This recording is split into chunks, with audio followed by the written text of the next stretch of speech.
আসসালামু আলাইকুম ওয়া রাহমাতুল্লাহি ওয়া বারাকাতুহু। কেমন রয়েছো ভাগ্নে তুমি? ওয়ালাইকুম আসসালাম মামা। আপনাদের দোয়ায় ও আল্লাহ তাআলার রহমতে আমি অনেকটা ভালোই আছি। আপনার খবর কি? আলহামদুলিল্লাহ ভাগ্নে, আমি ভালো রয়েছি।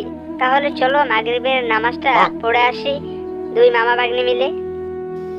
না মামা, আজকে আমার শরীরটা ভালো লাগছে না, আপনিই যান, আমি বরং কাল থেকে যাব। তোমরা আজকালকার ছেলেমেয়েরা নামাজ পড়তে চাও না, তোমরা এটা বুঝতে চাও না এই দুনিয়াটা যে দুদিনের।